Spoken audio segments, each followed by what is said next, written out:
عورت کی درمیان میں ایک موٹا ڈائمنڈ ہوتا ہے اور دائیں اور بائیں اس کا ڈیزائن بالکل ایک دوسرے کا الٹ ہوتا ہے، اس کو رنگ چھری کہتے ہیں۔ تو قرآن مجید کی آیات و صورتوں کے درمیان بھی رنگ چھری نظر آتی ہے۔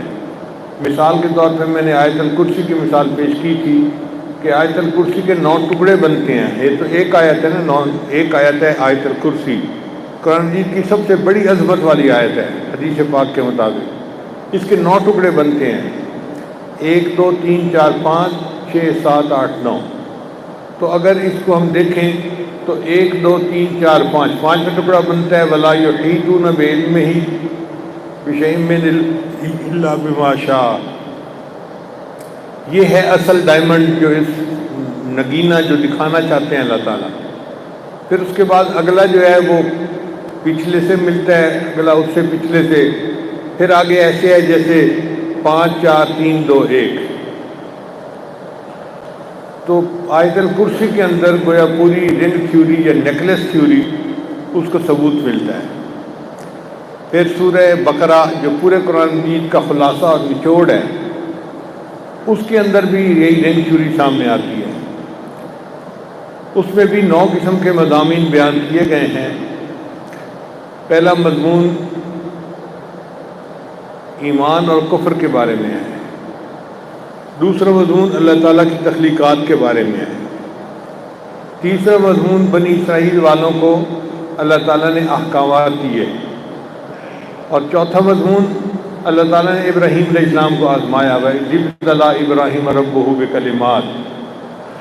اور پانچواں مضمون اصل ڈائمنڈ ہے، اور وہ کیا ہے کہ قَدْ نَرَىٰ تَقَلُّبَ وَجْهِكَ فِي السَّمَاءِ فَلَنُوَلِّيَنَّكَ قِبْلَةً تَرْضَاهَا۔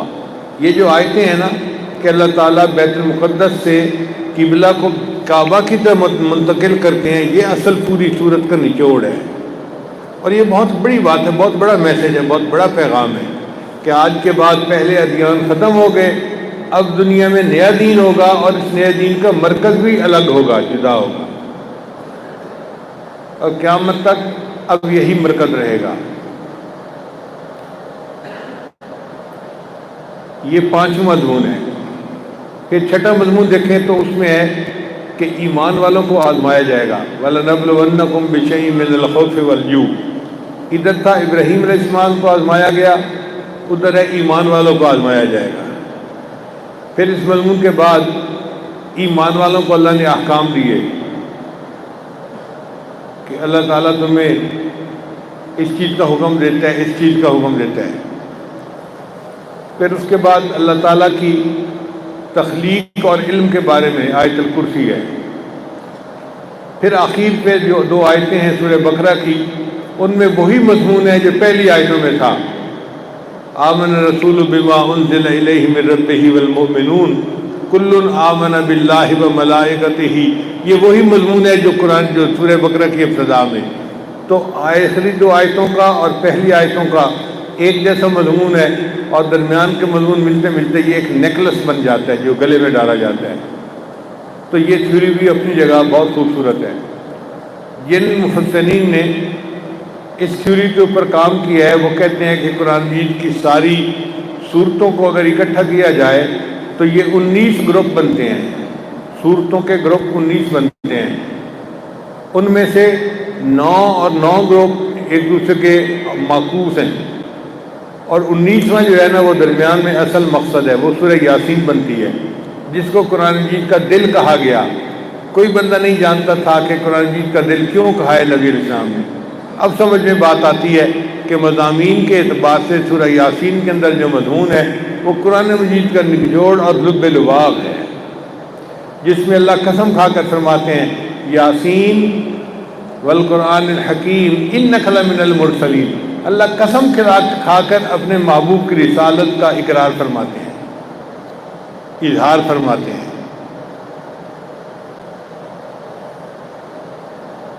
تو اگر 19 مضمون بنتے ہیں تو 9 ایک طرف لڑی بنی، 9 ایک طرف لڑی بنی، 18 اور 19واں درمیان میں، جس کو ہم ٹکا یا ڈائمنڈ کہتے ہیں، وہ درمیان میں آ گیا سورہ یاسین کا۔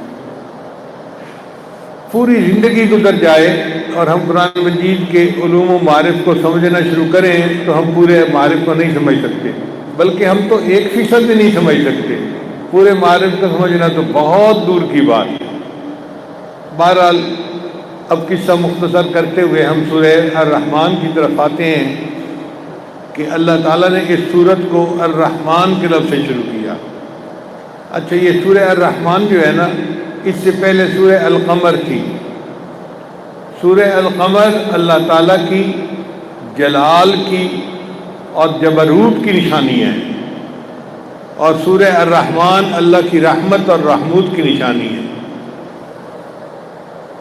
چنانچہ سورہ قمر کے اندر اللہ نے مومنین کو خوب ڈانٹ پلائی، 4 دفعہ کہا فَكَيْفَ كَانَ عَذَابِي وَنُذُرِ، کیسے تھا میرا عذاب، کیسے تھا ہمارا ڈرانا۔ اب آیا جیسے کوئی تھپڑ لگائے نا کسی کو، پھر کہتے ہیں اب تمہیں مزہ آیا، بالکل یہی مضمون ہے۔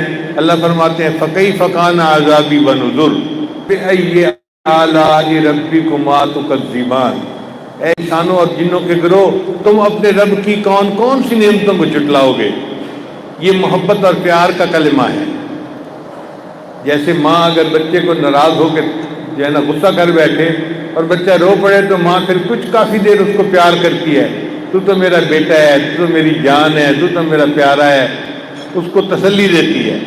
اللہ تعالیٰ نے سورہ قمر، آپ غور کریں، اللہ ہمیں بینائی نہ دیتے ہم بندے ہوتے، گویائی نہ دیتے ہم گنگے ہوتے، اللہ سماعت نہ دیتے ہم بہرے ہوتے، اللہ ہمیں سر پہ بال نہ دیتے ہم گنجے ہوتے، ہم جاہل ہوتے، اللہ تعالیٰ اگر ہمیں عقل نہ دیتے ہم پاگل ہوتے، اللہ دولت نہ دیتے ہم بھکاری ہوتے، اللہ عزت نہ دیتے ہم ذلیل ہوتے، اللہ ہمیں صحت نہ دیتے ہم بیمار ہوتے۔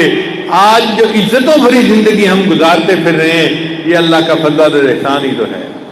ہم تو اللہ کی نعمتوں میں ڈوبے ہوئے ہیں، سر سے لے کے پاؤں تک۔ فَبِأَيِّ آلَاءِ رَبِّكُمَا تُكَذِّبَانِ، اے انسانوں اور جنوں، تم اپنے رب کی کون کون سی نعمتوں کو جھٹلاؤ گے۔ اب یہاں ایک سوال پیدا ہوتا ہے کہ اللہ رب العزت نے 31 مرتبہ اس کلمے کو کیوں دہرایا؟ یہ تو پکی بات ہے کہ اس کلمے کو بار بار پڑھ کے مزہ آتا ہے تلاوت کرتے ہوئے، مگر اس کے پیچھے کوئی حکمت بھی تو ہوگی نا۔ تو مفسرین نے اس کے 2 طرح سے جواب دیے ہیں۔ ایک جواب تو انہوں نے یہ دیا ہے کہ جی اللہ نے کلمہ تو ایک دفعہ فرمایا فَبِأَيِّ آلَاءِ رَبِّكُمَا تُكَذِّبَانِ، مگر اس کو پھر 30 مرتبہ اللہ نے ریپیٹ کر دیا ہے، تو ٹوٹل 31 ہو گئے۔ بات سمجھ آ گئی؟ کل کتنے ہوئے؟ 31۔ تو کلمہ تو ایک دفعہ فرمایا، مگر اس کو جو ریپیٹ کیا تو ریپیٹ کتنی دفعہ کیا؟ 30 ٹائمز کیا۔ اور اس کی انہوں نے 2 وجوہات لکھی ہیں۔ پہلی وجہ یہ لکھی کہ اس سے پچھلی صورت میں اللہ نے 4 مرتبہ کہا ہے فَكَيْفَ كَانَ عَذَابِي وَنُذُرِ، ایک دفعہ کلمہ کہا اور 3 دفعہ اس کو ریپیٹ کیا۔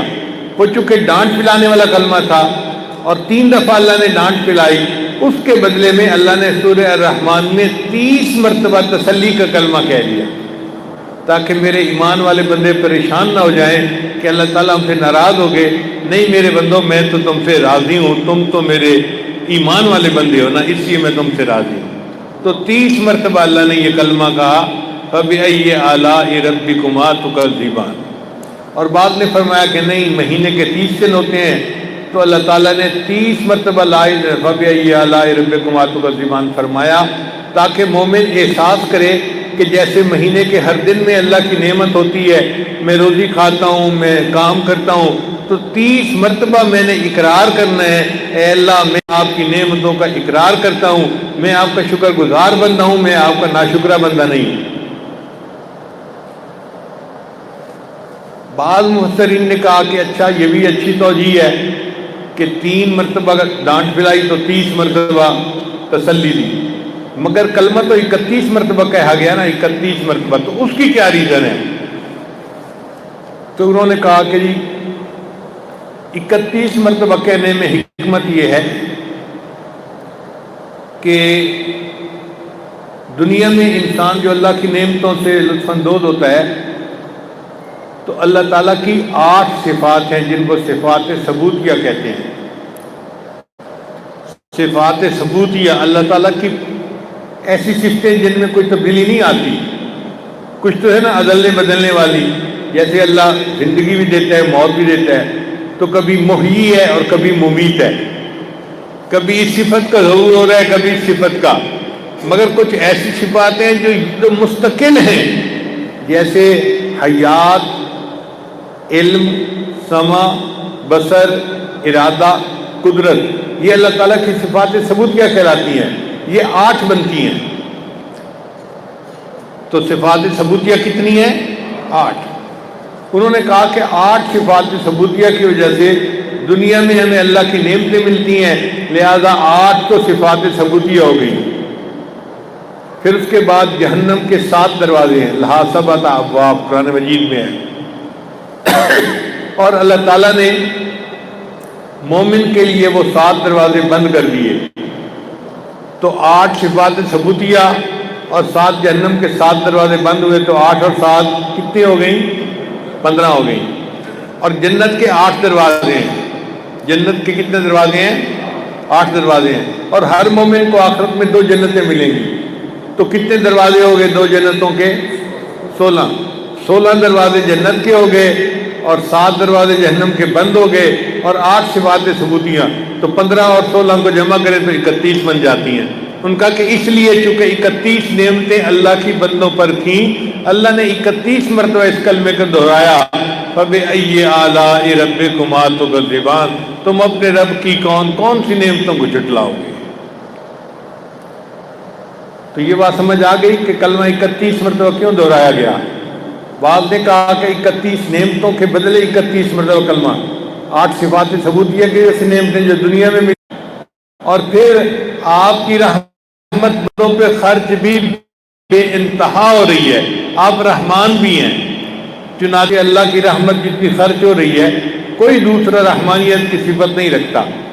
اللہ اپنوں کو بھی دیتے ہیں، پرایوں کو بھی دیتے ہیں، مومنوں کو بھی دیتے ہیں، کافروں کو بھی دیتے ہیں، اللہ وفاداروں کو بھی دیتے ہیں، غداروں کو بھی دیتے ہیں۔ آپ بتائیے دنیا میں کافروں کو اولاد کون دیتا ہے؟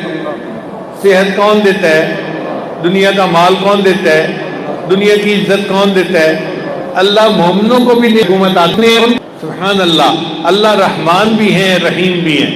تو الرحمن کا کیا مطلب کہ اللہ آپ رحمت کے بہت بڑے سمندر کے مالک ہیں، اور آپ کے سمندر کی حدوں کو کوئی جانتا ہی نہیں ہے، اور آپ کی رحمت بندوں پر دن رات ہمہ وقت خرچ ہو رہی ہے۔ اب اس الرحمن نے کیا کیا؟ علم القرآن، اس نے قرآن کی تعلیم دی۔ خلق الانسان، بندوں کو پیدا کیا، انسان کو پیدا کیا۔ علمہ البیان، اور اس کو بیان کی صفت عطا فرمائی۔ اب آپ غور کیجئے کہ پہلے فرمایا علم القرآن، پھر فرمایا خلق الانسان، پھر علمہ البیان۔ تو عقل حیران ہوتی ہے کہ انسان کی پیدائش کا تذکرہ بعد میں اور قرآن کی تعلیم کا تذکرہ پہلے۔ اس میں بھی ایک حکمت ہے۔ وہ حکمت کیا ہے؟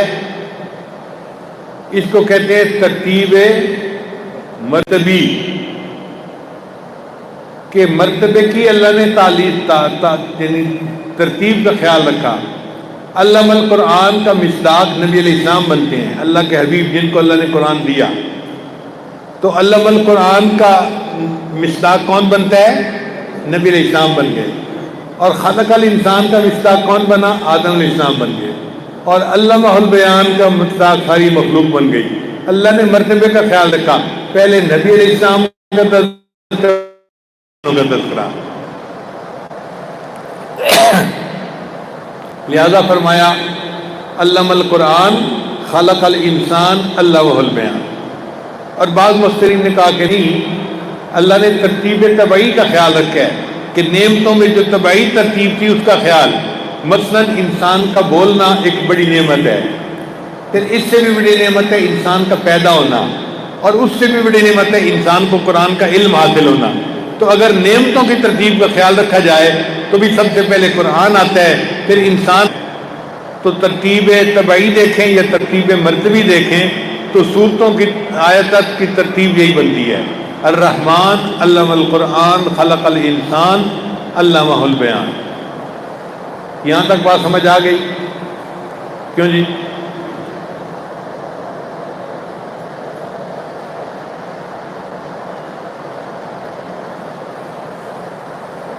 اب ایک سوال پیدا ہوتا ہے. سوال یہ پیدا ہوتا ہے،